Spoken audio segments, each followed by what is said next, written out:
اعوذ باللہ من الشیطان الرجیم بسم اللہ الرحمن الرحیم الحمد للہ رب العالمین والصلاة والسلام علی رسولہ الکریم وعلی اہل بیتہ الطیبین الطاہرین واللعنۃ الدائمۃ علی اعدائہم اجمعین رب اشرح لی صدری ویسر لی امری واحلل عقدۃ من لسانی یفقہوا قولی اللہم صلی علی محمد و آل محمد۔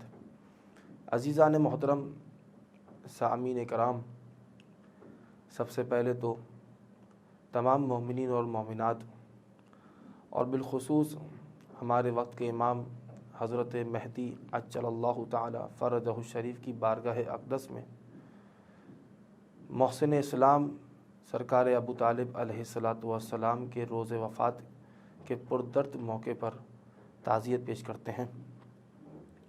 عزیزان محترم، جناب ابو طالب نے اپنی تمام زندگی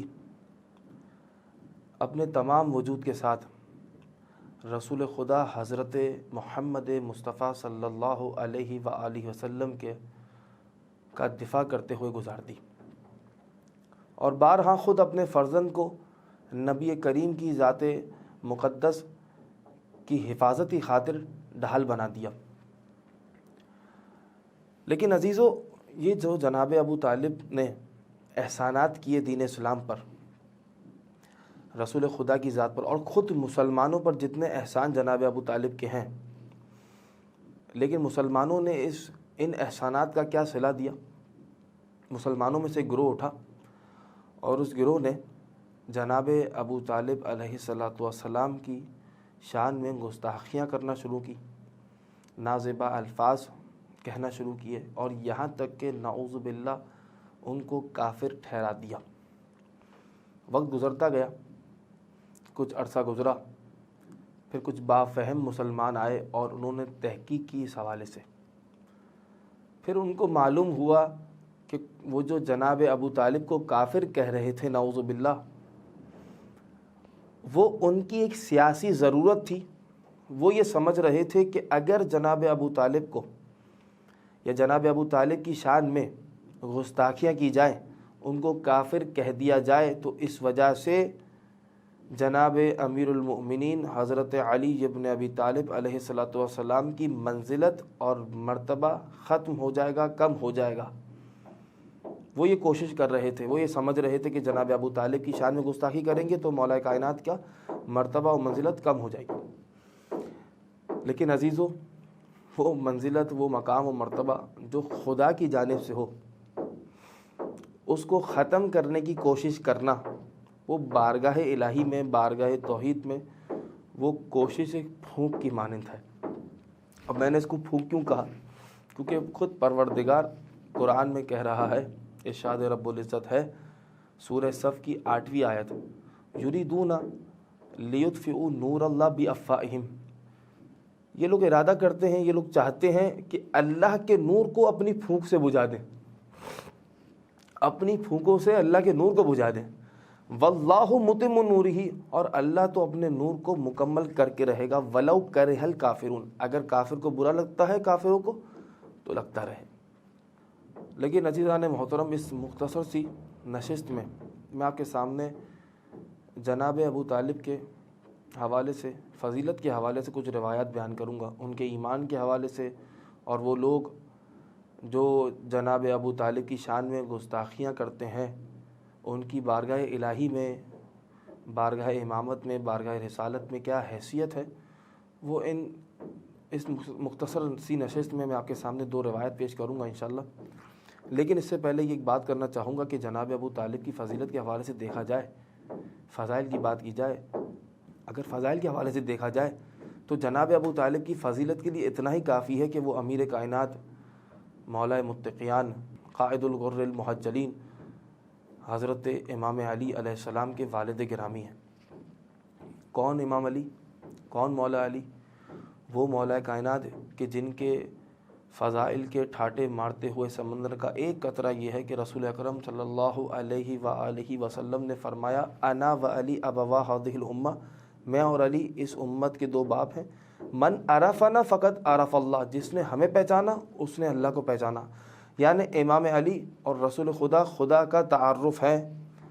اب یہی امام علی علیہ السلام جب میدان کارزار میں جا رہے ہیں، مشرکوں اور کافروں کے مد مقابل آنے کے بعد اپنا تعارف کس طرح سے کروایا؟ آواز آئی انا علی ابن ابی طالب، میں ابو طالب کا فرزند علی ہوں۔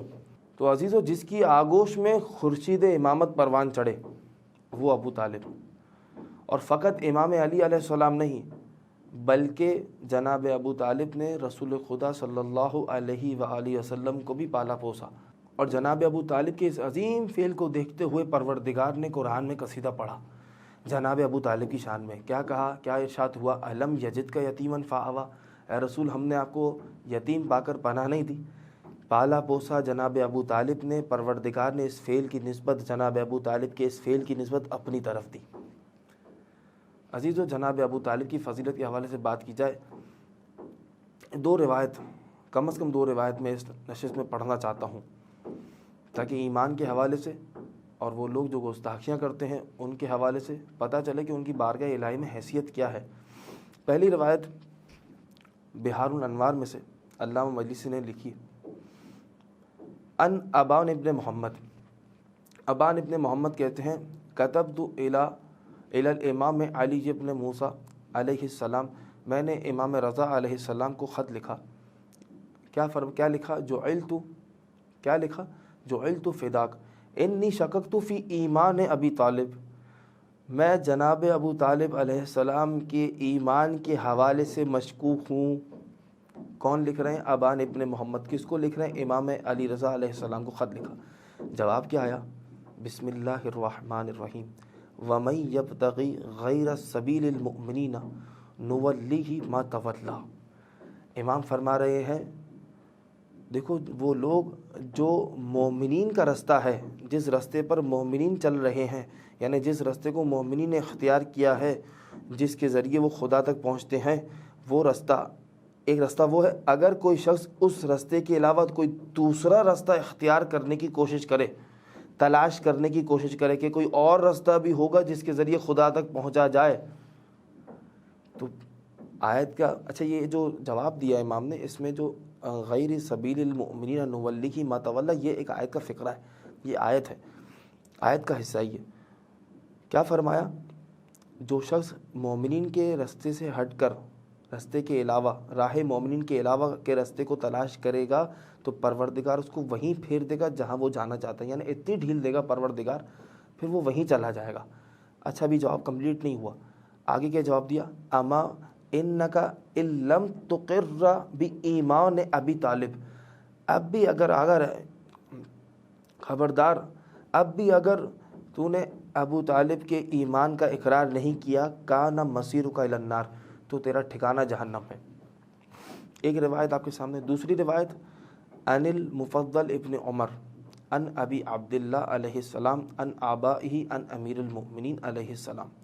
مفضل ابن عمر صادق آل محمد، امام جعفر صادق علیہ السلام کے صحابی ہیں، وہ امام سے روایت نقل کرتے ہیں، اور امام اپنے آباء و اجداد سے روایت نقل کرتے ہوئے مولا کائنات امیر المؤمنین حضرت علی علیہ السلام سے روایت نقل کر رہے ہیں۔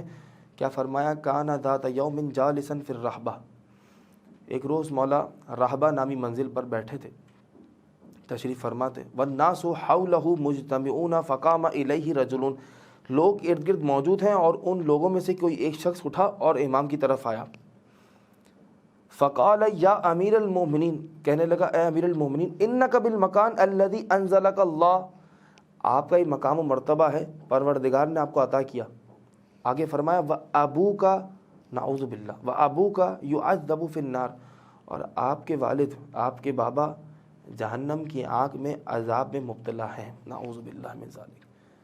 جواب سنیں مولا نے جواب کیا دیا، مولا کہتے ہیں، مولا فرماتے ہیں فقال لہ فض اللہ فاکہ، اللہ تیرا منہ توڑے، اللہ تیرا منہ توڑے۔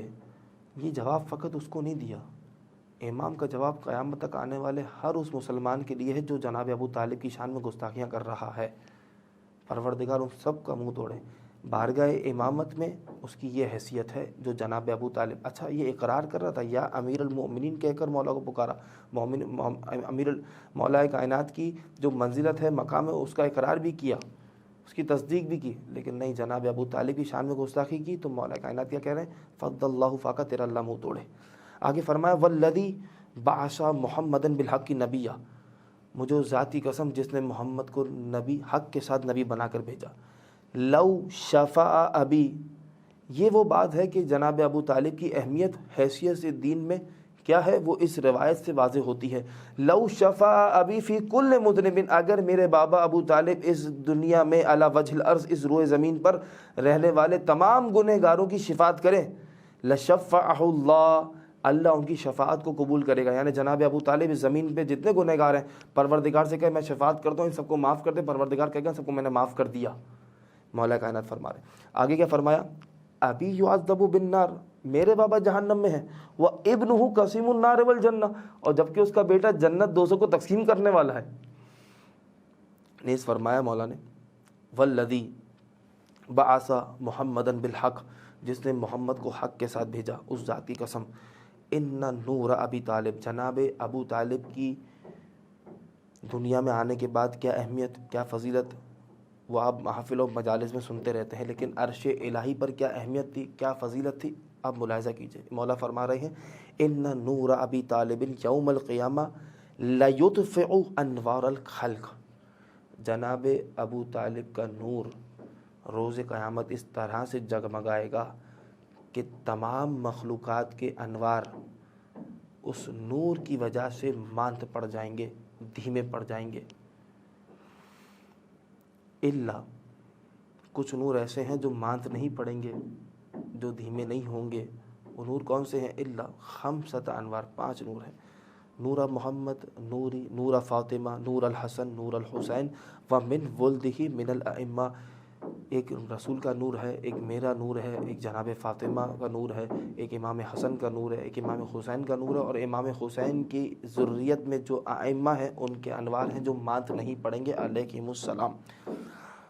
وجہ کیا بتائی, کیوں ایسا ہے کہ تمام انوار کے نور ماند پڑ جائیں گے, دھیمے پڑ جائیں گے. امام نے وجہ بتائی, لِأَنَّ نُورَهُ مِن نُورِنَا, کیونکہ جناب ابو طالب کا نور ہمارے نور میں سے ہے. الذی خلقہ اللہ عز وجل من قبل خلق آدم بألف عام, اور ہمارا نور کون سا نور ہے, ہمارا تو نور وہ ہے کہ آدم کی خلقت سے 1000 سال قبل اللہ نے جس کو خلق کیا وہ ہمارا نور ہے, اور ہمارے نور سے جناب ابو طالب کا نور ہے. عزیزان محترم, یہ روایات کتابوں میں موجود ہیں, میں نے فقط آپ کے سامنے 2 روایت پڑھی ہیں جو جناب ابو طالب کے ایمان, فضیلت اور اہمیت پر دلالت کرتی ہیں. اسی کے ساتھ آخر میں دعا ہے, پروردگار تجھے جناب ابو طالب کی عظمت کا واسطہ ہمارے امام کے ظہور میں تعجیل فرما, ہمیں ان کے اعوان و انصار میں شمار فرما. وآخر دعوانا ان الحمد للہ رب العالمین.